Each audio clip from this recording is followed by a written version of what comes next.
কিরে লিজা, প্রফেসর বিদ্যা ব্যানার্জির আজকের এপিসোডটা দেখেছিস? মাথা খারাপ হয়ে গেল। দেখেছি মানে? আমি তো ভেবেছিলাম হার্ট অ্যাটাক হয়ে যাবে। কলেজ ক্যাম্পাসে যা ধুমধুমার কাণ্ড হলো, শ্রাবণের ছেলেরা যেভাবে বিদ্যা আর রাজনীতির ওপর হামলা চালালো, উফ! কিন্তু প্রফেসর SM যেভাবে মিডিয়া নিয়ে হাজির হলেন আর বিদ্যার সেই তেজি ভাষণ, শিক্ষাকে ব্যবসা বানিয়েছে, লাখ লাখ টাকা ডোনেশন নিয়ে ভর্তি করায়, গরিবরা সুযোগ পায় না, একদম যেন আমার মনের কথা। ঠিক বলেছিস।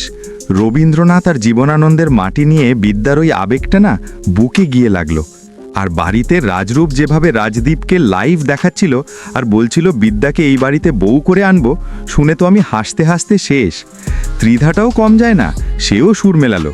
কিন্তু রাজদীপের ওই রাগ আর ত্রিধাকে বউ হবার প্রস্তাব সিরিয়াল নাকি কমেডি বুঝতে পারছিলাম না।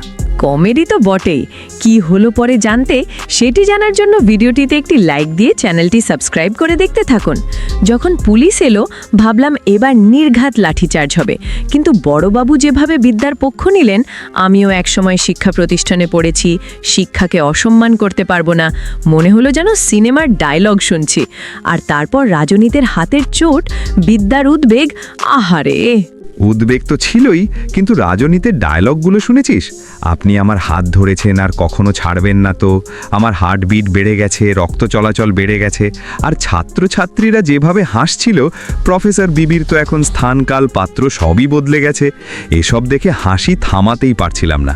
আর সবচেয়ে বড় টুইস্ট, রাজদীপ যখন কাশ্যপ ব্যানার্জিকে ফোন করে বাজির কথা মনে করিয়ে দিল, আর কাশ্যপ যখন রাজি হয়ে গেল বিদ্যাকে বউ করে নিতে, ফাগুনের কি হবে ভেবেছিস? ফাগুনের জন্য তো মনটা খারাপ হয়ে গেল।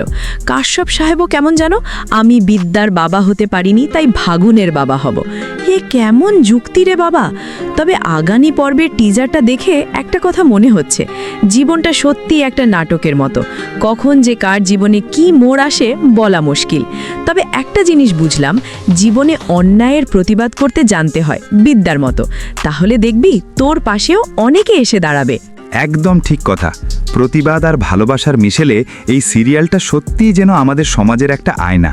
তাই বন্ধুরা, এই নাটকটা শুধু বিনোদন নয়, অনেক কিছু শেখারও আছে।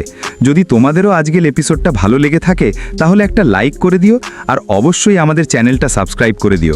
এমন আরও মজার আর শিক্ষামূলক আলোচনা আমরা নিয়মিত আনব।